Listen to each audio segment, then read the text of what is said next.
Hey there, I'm Scott. Welcome back to my home and kitchen. Guys, I thank you very much for watching my videos. And this video I'm working on today is actually part of a 5-part series. We're all building up to a great homemade Italian lasagna, bolognese lasagna. And this component is the fresh ricotta cheese. I think that's something, if you read that on an ingredient list, you think, oh, I gotta go to the store and buy that. It's not difficult to make, and it's actually much tastier if you make it at home. The ingredients list is very short.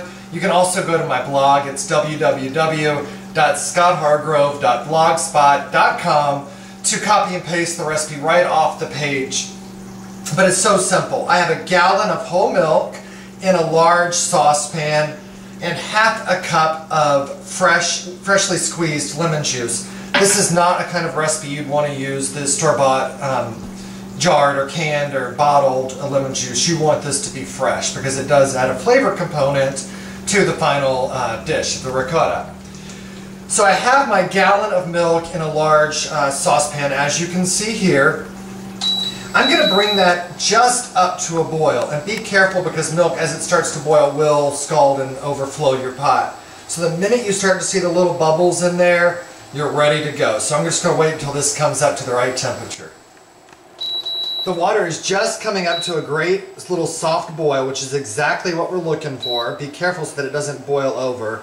So I'm right at about a medium-high heat. So I have my lemon juice. I'm going to start stirring. And when I add the lemon juice here, it's going to separate the curds in the whey. And you'll see that the milk curds will float to the top and the whey will separate out. So just stir gently until that starts to happen.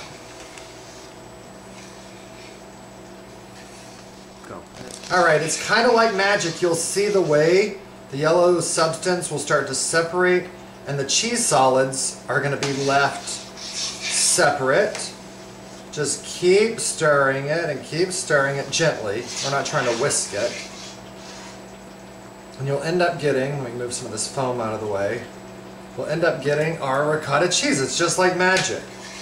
Okay, so once that happens, turn off your heat and let it sit here for about 2 minutes or so, just to let the cheese curds sort of firm up a little bit. Then we're going to go over to the sink and strain it through a strainer. The ricotta just sat in the pot for about 3 minutes, letting everything firm up a little bit. Now I have a very fine mesh strainer sitting over the sink. I'm just going to pour our mixture right through that.